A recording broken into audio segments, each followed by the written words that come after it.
Hello प्यारे बच्चों, आज हम क्लास 10th आईसीएसई बोर्ड का chapter number 2 work energy and power का लेक्चर नंबर 3 लेके आए हैं। आज हम पढ़ेंगे work done by the force of gravity. ठीक है, इससे पहले कि अगर आपने बाकी के 2 लेक्चर नहीं देखे तो प्लीज़ उनको जाके देख लो, ताकि आपको वो टॉपिक समझ में नहीं आया तो ये वाला टॉपिक समझ में नहीं आएगा। ठीक है, तो कॉपी पेन निकाल लो और पेटी पैक होके बैठ जाओ। स्टार्ट करते हैं अपना खूबसूरत सा टॉपिक। हेडिंग डालेंगे बच्चा work done by the force of gravity. देखते हैं इस टॉपिक में है क्या आखिर। बहुत से बच्चों को डर लगता है इस टॉपिक में। अच्छा, कल इस टॉपिक का हल्का फुल्का सा कॉन्सेप्ट हमने क्या किया था, एक्सप्लेन किया था। ठीक है, लेकिन आज थोड़ा डिटेल में एक्सप्लेन करेंगे। आपको पता है नॉर्मली बेटा वर्क डन होता क्या है? वर्क डन होता है F इंटू एस, मतलब फोर्स इंटू डिस्प्लेसमेंट। मतलब जब कोई ऑब्जेक्ट में हम क्या देते हैं, फोर्स देते हैं, फोर्स देने से वो क्या करता है, अपनी पोजीशन को चेंज करता है, मतलब वहां पे वर्क डन होता है। इसके भी हमने 3 केसेस देखे थे। वर्क डन पॉजिटिव कब होगा, ठीक है, वर्क डन 0 कब होगा और वर्क डन नेगेटिव कब होगा। 3 केसेस देखे थे। ठीक है, अब कहोगे सर वो 3 केसेस कहाँ हैं? वो 3 केसेस है बच्चा वर्क डन लेक्चर नंबर 2, ठीक, बाई मिगी क्लासेस डाल देना या डाल देना Himanshu sir, by Himanshu sir, आपको मिल जाएगा। ठीक है, मिगी क्लासेस करके सर्च करना तो आपको मिल जाएगा। तो ये 3 केसेस पढ़े थे, वर्क डन पॉजिटिव कब होगा, वर्क डन 0 कब होगा, वर्क डन नेगेटिव कब होगा। डिटेल में टॉपिक एक्सप्लेन किया है, लगभग 41 मिनट्स की वीडियो है, प्लीज जाके देख लो। ठीक है, लिंक डिस्क्रिप्शन में या तो यहां से ये वाली वीडियो है, देख लेना। ठीक है, समझ में आ गया? ठीक, तो बात करते हैं work done by the force of gravity. Gravity का मतलब आप जानते ही हो क्या होता है। कोई भी ऑब्जेक्ट जो अर्थ अपनी तरफ उसको खींचता है वो होता है फोर्स ऑफ ग्रेविटी। ठीक है, ध्यान से देखना बेटा। मान लो कोई एक पॉइंट है ए। अच्छा, फ्री फॉल की कंडीशन सबसे पहले देखते हैं। केस फर्स्ट डालो बच्चा। कंडीशन ऑफ फ्री फॉल मतलब when object is dropped under the force of gravity. ठीक है, कुछ भी लिख दो। व्हेन एन ऑब्जेक्ट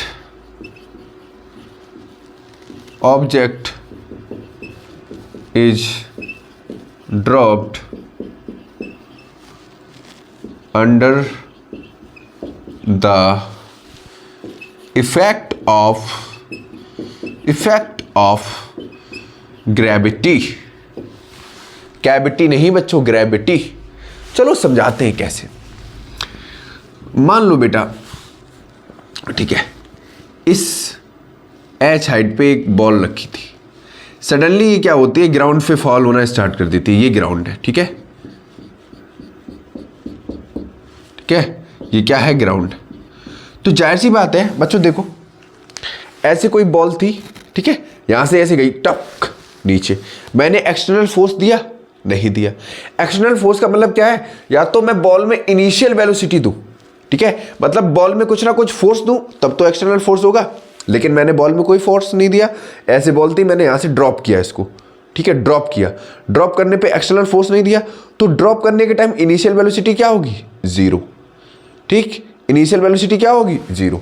तो इस वाले पॉइंट पे, ए वाली पॉइंट पे, ठीक है, नीचे मान लो बी पॉइंट है, ये वाला बॉल यहाँ पे आ गई, ठीक है, इसका मास m है, मास तो सेम ही रहेगा। तो यहाँ पे इसकी इनिशियल वेलोसिटी कितनी होगी, 0 मीटर पर सेकेंड। ठीक है बच्चा, इसकी हाइट कितनी है, h। ठीक है, ग्राउंड से लेके जो बॉडी की हाइट है, ठीक है, वो कितनी है, h हाइट पे है। ठीक है, समझ में आ गया। ए पॉइंट से बॉडी क्या हो रही है, ड्रॉप हो रही है। ध्यान से देखना बच्चा।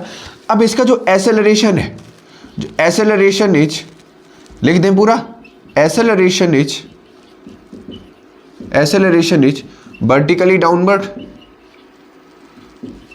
बच्चा है या नहीं है, ध्यान से देखो, दिख रहा है ना सभी को। जो ए है बच्चा वो कैसा है, डाउनवर्ड है। इतना समझ में आ गया? ठीक है बच्चों। अच्छा बच्चों, एफ बराबर क्या होता है, एम इंटू ए, मास इंटू एसेलरेशन। लेकिन बेटा फोर्स लग तो रहा है, लेकिन कैसा है, डाउनवर्ड फोर्स है या नहीं है? क्योंकि ग्रेविटी खींच रही है, तो ग्रेविटी क्या कर रही है, फोर्स ऑफ अट्रैक्शन लगा रही है। समझ में आ गया? किस पे, ऑब्जेक्ट पे। तो F बराबर ma हो गया, लेकिन जो a है बेटा वो कैसा है, वर्टिकली डाउनवर्ड। तो यहाँ पे जो एसेलरेशन हो जाएगा वो क्या हो जाएगा, ग्रेविटी के बराबर, एसेलेरेशन ड्यू टू ग्रेविटी। तो a को हम क्या बोल देंगे, g बोल देंगे। क्यों, क्योंकि ये जो एसेलरेशन है वो कैसा है, ग्रेविटी के अलोंग है, तो इसको बोल देंगे एसेलेरेशन ड्यू टू ग्रेविटी। आई बात समझ में, कोई तकलीफ? तो यहां पे हम रख दें F बराबर m इंटू जी। एसेलरेशन है कैसा, डाउनवर्ड है, और डाउनवर्ड है तो मतलब उसको खींच कौन रहा है, अर्थ खींच रही। तो a बराबर क्या हो गया, g। ठीक है, इसको बोलते हैं gravity, acceleration due to gravity, और इसकी वैल्यू होती है 9.8 मीटर पर सेकेंड स्क्वायर। ठीक, तो ये डाउनवर्ड फोर्स हो गया। ठीक है, ये डाउनवर्ड फोर्स किसके बराबर होगा, इस ऑब्जेक्ट के वेट के बराबर। तो इसको ऐसे भी लिख सकते हैं, W बराबर m इंटू जी। ठीक, समझ में आ गया। अब बेटा S जो है अगर हॉरिजॉन्टल डिस्टेंस कवर करता, ठीक है, हॉरिजॉन्टल का मतलब है स्ट्रेट लाइन मोशन करता, जमीन पे चलता, अगर बॉल को मैं ऐसे जमीन पे फेंकता, लुढ़का देता, तो जो S है तो डिस्प्लेसमेंट करता। लेकिन वही जो डिस्टेंस कवर कर रहा है, हॉरिजॉन्टल डिस्टेंस कवर कर रहा है, उसको हमने हाइट के वर्टिकल फॉर्म में क्या किया, फेंक दिया। समझ में आया, नहीं आया? देखो ऐसे देखो, हमने बॉल को ऐसे मान लो जमीन पे रोल डाउन किया। ठीक है, अब बच्चों जमीन पे रोल डाउन करने का मतलब है कि हमने कुछ ना कुछ डिस्प्लेसमेंट किया। ठीक, वही डिस्प्लेसमेंट अगर हम वर्टिकली डाउनवर्ड करें तो, ठीक है, तो वो S जो है बेटा क्या बन जाता है, H बन जाएगा। तो डिस्प्लेसमेंट क्या हो जाएगा, हाइट। ठीक, अब बच्चों वर्क डन का फॉर्मूला पढ़ा है हमने, क्या होता है, वर्क डन बराबर होता है F इंटू एस। फोर्स कितना है बेटा, mg,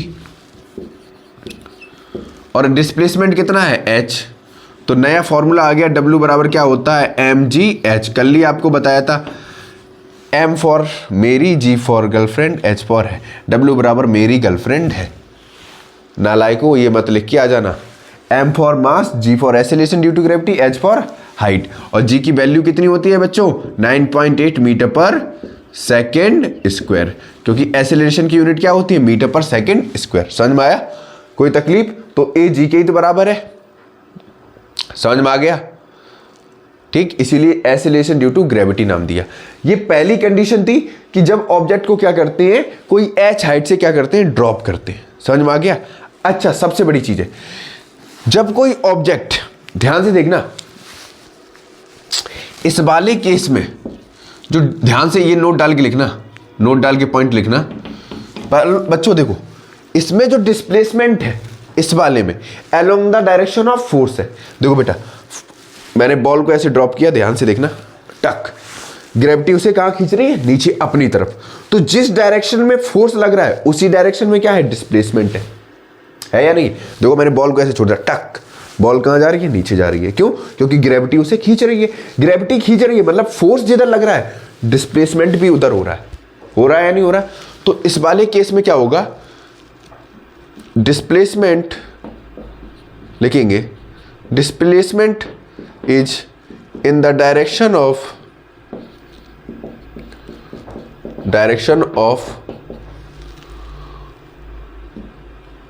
फोर्स अंडर ग्रेविटी। ठीक है, समझ में आ गया? तो मतलब जो S है वो किसकी तरफ है, mg की तरफ। mg क्या है, डाउनवर्ड फोर्स। अब बच्चा जिस तरफ, देखो जिस तरफ फोर्स लग रहा है उसी तरफ डिस्प्लेसमेंट हो, तो यहां पे जो g की वैल्यू है बच्चा कैसे हो जाएगी, पॉजिटिव। कैसी हो जाएगी, पॉजिटिव। आई बात समझ में? ठीक, वर्टिकल डाउनवर्ड मोशन में हमेशा g की वैल्यू क्या लेंगे, पॉजिटिव। ठीक, समझ में आ गया? अर्थ की तरफ कोई ऑब्जेक्ट आएगा तो हमेशा एसेलेरेशन ड्यू टू ग्रेविटी की वैल्यू क्या होगी, पॉजिटिव होगी। आई बात समझ में? नोट करो फटाफट, इतना नोट करो बच्चा पार्टी, बच्चा पार्टी नोट करो, फटाक से नोट करो।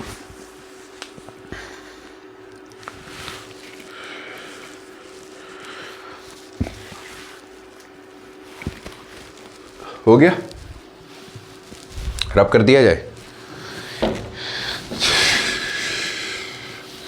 केस फर्स्ट समझ में आ गया।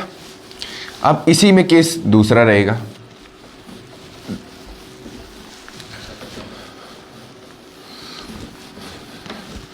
केस 2 तो तुरंत समझ में आ जाएगा, ध्यान से देखना।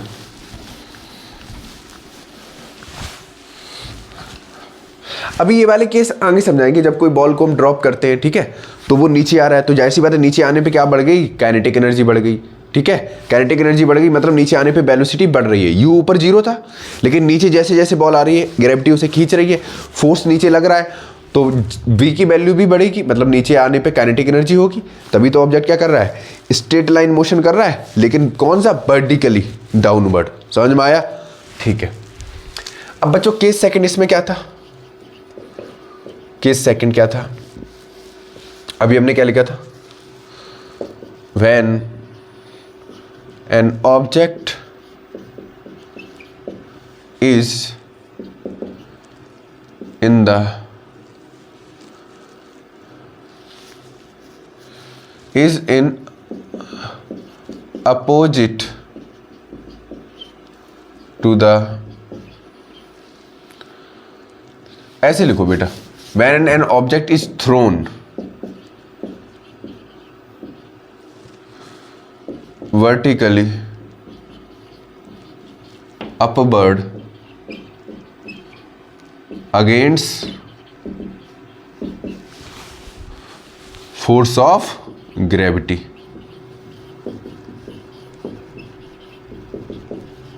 ठीक है, या एसेलेशन टू ग्रेविटी लिख लो। ध्यान से देखो बच्चा, ये कोई ग्राउंड था, ठीक है, ध्यान से देखो, ये क्या है, ग्राउंड है। हमने यहां से कोई एक बॉल को ऊपर फेंका, कहां फेंका, एच हाइट तक। मान लो ये वाला पॉइंट ए था, ये वाला पॉइंट बी था, बी पॉइंट तक गया। अब बच्चों जाहिर सी बात है, देखो ग्राउंड पे बॉल था, ठीक है, हम जमीन पे खड़े थे, हमने बॉल को एकदम फेंका, तो जाहिर सी बात है बॉल को फेंकने का मतलब है हमने कुछ ना कुछ एक्सटर्नल फोर्स दिया। भाई इसमें कुछ ना कुछ इनिशियल वेलोसिटी देंगे, तभी तो ये opposite to the gravity act करेगा। भाई इसमें जब एक्सटर्नल फोर्स देंगे, क्योंकि ग्रेविटी नीचे खींच रहा है, भाई ऑब्जेक्ट का मोशन जो है वो अपोजिट टू द ग्रेविटी है, ठीक है, ग्रेविटी उसे नीचे खींच रही है, लेकिन ऑब्जेक्ट का मोशन कैसा है, अपोजिट डायरेक्शन में, मतलब डिस्प्लेसमेंट, ठीक, अपोजिट डायरेक्शन में, किसके, फोर्स ऑफ ग्रेविटी के। हम फोर्स अप्लाइड की बात नहीं कर रहे, ध्यान से सुनो, डिस्प्लेसमेंट फोर्स ऑफ ग्रेविटी के अपोजिट डायरेक्शन में है या नहीं है, बात आ रही समझ में। देखो डिस्प्लेसमेंट ऊपर, बॉल को मैंने फेंका ऊपर, तो बॉल ऊपर जा रही है, लेकिन जो फोर्स ऑफ ग्रेविटी उसे कहां खींचेगी, अपनी तरफ। ऐसे समझो कि बॉल को हम ऊपर फेंक रहे हैं, ठीक है, तो जाहिर सी बात है उस बॉल पे जो वर्टिकली डाउनवर्ड फोर्स एक्ट करेगा, ठीक, करेगा या नहीं करेगा, वो डाउनवर्ड फोर्स कौन सा होगा, फोर्स ऑफ ग्रेविटी।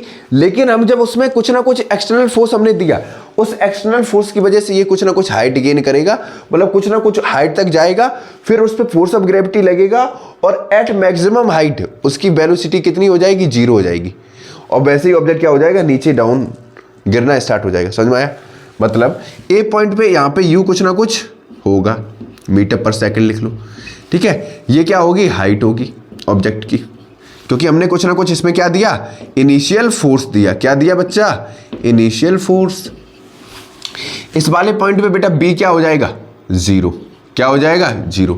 क्यों, क्योंकि इसको फोर्स ऑफ ग्रेविटी अपनी तरफ खींचेगी। देखो सिंपल सी बात है भाई, जितना हम फोर्स देंगे ऑब्जेक्ट उतनी ही तो हाइट गेन करेगा। समझ में आया, कोई तकलीफ नहीं आया? तो यहाँ पे बेटा जो जी होगा वो कैसा हो जाएगा, नेगेटिव। क्यों, क्योंकि ऑब्जेक्ट का motion against the force of gravity है, ठीक है, फोर्स ऑफ ग्रेविटी उसे अपने तरफ खींच रही है, लेकिन जो ऑब्जेक्ट का मोशन है वो opposite to the force of gravity है। समझ में आया, कोई तकलीफ? ठीक है, इतनी बात समझ में आई बेटा। सीधा सा कहेंगे, जब ऑब्जेक्ट का मोशन, ठीक है, वर्टिकली अपवर्ड हो तो ग्रेविटी उसे कहाँ खींचेगी, नीचे, लेकिन ऑब्जेक्ट का मोशन है ऊपर की तरफ, तो वहां पे जो जी की वैल्यू होगी वो क्या होगी, नेगेटिव होगी। ठीक, तो इसको हम ऐसे भी लिख सकते हैं, W बराबर, अभी मैंने बताया था, -mgh हो जाएगा। मतलब जब डिस्प्लेसमेंट और फोर्स ऑफ ग्रेविटी दोनों अपोजिट डायरेक्शन में होंगे तो जी नेगेटिव लेंगे, तो वर्क डन भी नेगेटिव होगा। डिस्प्लेसमेंट और वर्क डन दोनों सेम डायरेक्शन में होंगे तो वहां पे वर्क डन भी पॉजिटिव होगा, और जी की वैल्यू भी हम क्या लेंगे, पॉजिटिव लेंगे। इतनी बात समझ में आ गई? नोट करो फटाफट।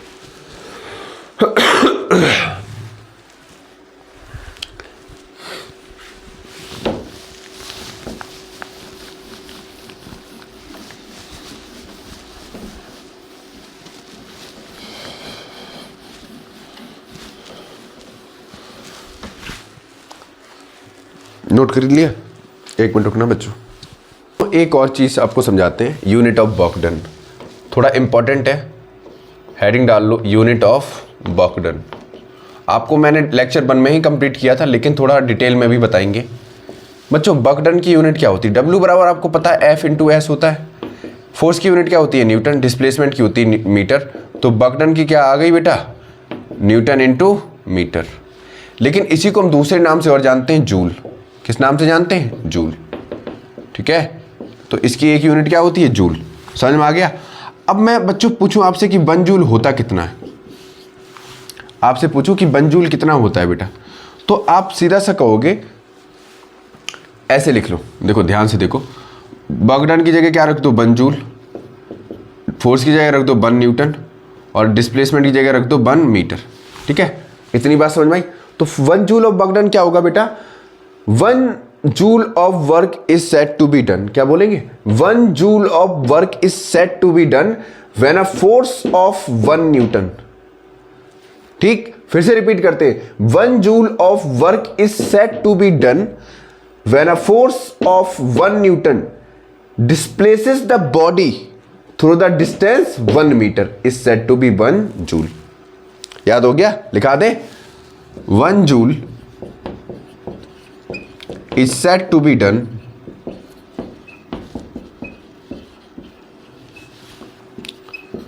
when a force of 1 newton displaces the object या बॉडी, कुछ भी लिख दो, थ्रू अ डिस्टेंस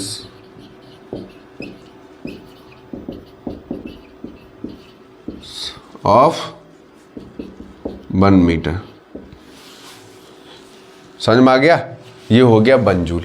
अब सबसे बड़ी चीज एक और बात डिस्कस कर लेते हैं कि सर बिगर यूनिट ऑफ बॉकडन क्या होती है? बिगर यूनिट ऑफ बॉकडन,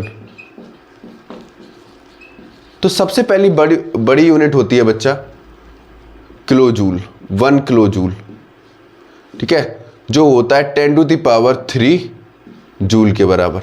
फिर सेकंड बड़ी यूनिट होती है मेगा जूल। मेगा जूल होता है 10⁶ जूल। फिर थर्ड बड़ी यूनिट होती है गीगा जूल। ठीक है, जो होती है 10⁹ जूल। समझ में आ गया? तो ये तो लार्जर यूनिट हो गई।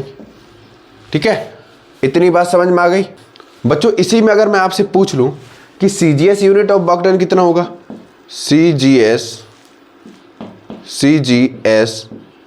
यूनिट ऑफ बॉकडन कितना होगा बच्चों? होता है बच्चा अर्ग। क्या होता है? अर्ग। तो बच्चों 1 अर्ग किसके बराबर होता है? 1 अर्ग बराबर होता है बच्चों 1 डाइन इंटू 1 सेंटीमीटर।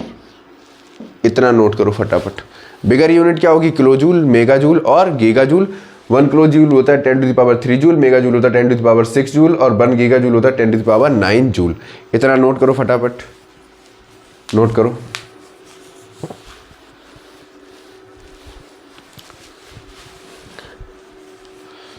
नोट हो गया? ठीक है।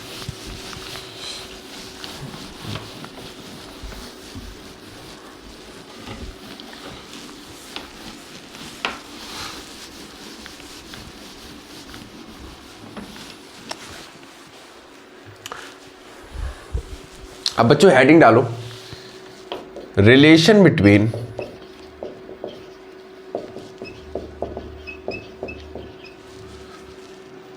जूल एंड अर्ग। ठीक है, जूल और अर्ग के बीच में रिलेशन क्या होगा? बच्चों अभी मैंने बताया था 1 जूल किसके बराबर था? W बराबर क्या था? F/S। तो बॉकडन की जगह क्या रखेंगे? 1 जूल। F की जगह 1 न्यूटन। ठीक है, और डिस्टेंस की जगह डिस्प्लेसमेंट की जगह क्या होगा? 1 मीटर। समझ में आ गया? अब बच्चों आपको पता है कि 1 न्यूटन किसके बराबर होता है? 10⁵ डाइन। और 1 मीटर किसके बराबर होता है? 10⁻² सेंटीमीटर, मतलब 100 सेंटीमीटर के बराबर होता है। ठीक है, अब बच्चा 1 जूल किसके बराबर होगा? ध्यान से देखना बेटा, बेस सेम है तो पावर आपस में ऐड हो जाएगी। तो 10⁻⁷ डाइन सेंटीमीटर हो गया, और डाइन पर सेंटीमीटर, डाइन इंटू सेंटीमीटर को बोलते हैं बच्चों 10⁻7 अर्ग। आई बात समझ में? ये है रिलेशन, ठीक है। तो रिलेशन बिटवीन जूल एंड अर्ग पेपर में कभी कभी क्वेश्चन पूछा जाता है, तो आपको आना चाहिए बच्चों। एक क्वेश्चन होमवर्क में देंगे, HW लिख लो, ठीक है। जब कोई ऑब्जेक्ट सर्कुलर पाथ में घूम रहा हो, ध्यान से बताना, ठीक है। होमवर्क में है कि जब कोई ऑब्जेक्ट सर्कुलर पाथ में घूम रहा हो, ठीक है, तो उसका वर्क डन कैसा होगा? पॉजिटिव होगा कि नेगेटिव होगा? ऑप्शन दे रहे हैं, ठीक है। वर्क डन निकालना है सर्कुलर पाथ में, ठीक है। पहला पॉजिटिव, बी नेगेटिव, सी 0 और D changes with the direction.